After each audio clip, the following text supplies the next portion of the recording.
बिस्मिल्लाहिर्रहमानिर्रहीम। अस्सलाम वालेकुम। SMTV ग्लोबल के साथ मैं हूं सलमान इकबाल। सबसे पहले एक नज़र हेडलाइंस पर। कोशिश होगी वज़ीर-ए-आज़म पीपल्स पार्टी का आए। पीपल्स पार्टी के रहनुमा सैयद खुर्शीद शाह की जैकबाबाद आमद। साबिक रुकन को सूबाई असम्बली मोहम्मद असलम अबड़ू से मुलाकात की और इनके भाई और भतीजे के कत्ल पर इज़हार अफसोस किया। खुर्शीद शाह ने गुफ्तगू करते हुए कहा कि जो वज़ीर बने हैं कुछ अरसे के लिए हैं, आवाम की उम्मीदें जो इलेक्शन के ज़रिए आती हैं उन पर ज़्यादा होती है, इनकी कमिटमेंट भी होती है। खुर्शीद शाह ने कहा, आवाम से वादा है कि 4 या 5 माह में जो रेगुलर मसाइल हल करेंगे। मेरी कोशिश होगी मेरी पार्टी का वज़ीर आज़म हो। इंतखाबात कराना हमारा नहीं, इलेक्शन कमीशन का काम है, मगर इलेक्शन रवा साल होते नज़र आ रहे हैं।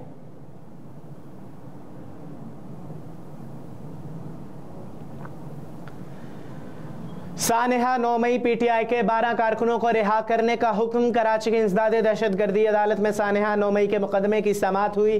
पुलिस रिपोर्ट के मुताबिक मुलजमों के खिलाफ ठोस शवाहिद ना मिले। अगर अदालत चाहे तो मुलजमों को रिहा कर दिया जाए। अदालत ने पुलिस रिपोर्ट पर तहरीक इंसाफ के 12 कारकुनों को रिहा करने का हुक्म दिया है।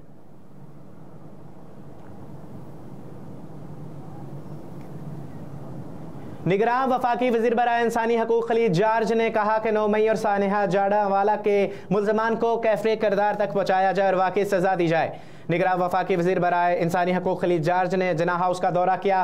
उन्होंने कहा कि पाक फ़ौज हमारा असासा है, जिसकी वजह से हम सुकून की नींद सोते हैं। जना हाउस को देख कर शर्म से झुक गया। नफरत के जज्बात उभारना मुल्क के लिए नेक शगुन नहीं। मुल्क दुश्मन अनासर की हर साजिश नाकाम हो गई। सानेहा जड़ावाला पर बात करते हुए खलीद जार्ज ने कहा, नौजवानों से अपील की कि वो किसी के बहकावे में ना आए। उन्होंने कहा कि सानेहा जड़ावाला के मुल्ज़मान को खुदा को नहीं मानने वाले और 9 मई और सानेहा जड़ावाला के मुल्ज़मान को वाकई सज़ा दी जाए। हम 9 मई और सानेहा जड़ावाला की भरपूर मज़म्मत कर रहे हैं। और निगरान वफाकी वज़ीर का कहना था कि जड़ावाला में चर्च जलाया जाए या लाहौर में जना हाउस, यह पाकिस्तान पर हमला है। कोई मुसलमान मसीही इबादतगाह को नहीं जला सकता।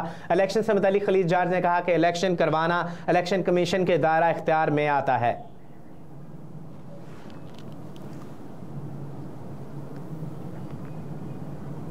मोदी के हिंदुस्तान में अक़लियतों की इबादत गाहें इंतहा पसंदों के निशाने पर हैं। अमरीकी इदारे बराए मजहबी आज़ादी ने एक रिपोर्ट में कहा कि भारत में मुसलमान समेत अक़लियतों पर मुनज़्ज़म अंदाज से हमले किए जाते हैं। अमरीकी इदारे बराए मजहबी आज़ादी का कहना है कि भारत में आज़ादी से अब तक 50,000 मसाजिद, 20,000 से ज़ायद चर्च और दीगर इबादत गाहें इंतहा पसंदों का निशाना बन चुकी हैं। अदारा मजहबी आज़ादी के मुताबिक 6 दिसंबर 1992 को अयोध्या में इंतहा पसंद हिंदुओं ने सदियों पुरानी बाबरी मस्जिद को शहीद किया था।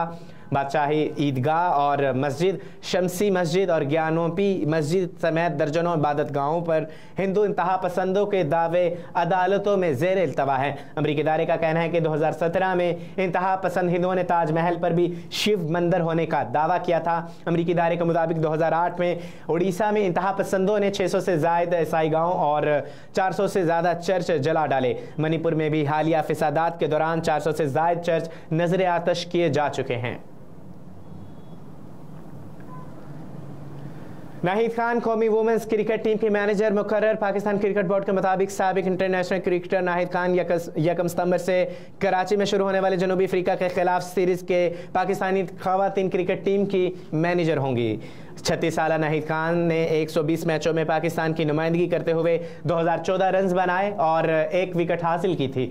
वो साल 9 जून में इंटरनेशनल क्रिकेट से रिटायर हुई हैं, जिसके बाद उन्होंने पाकिस्तान कप वुमेंस टूर्नामेंट में लॉस्टर्स की असिस्टेंट कोच की जिम्मेदारी निभाई।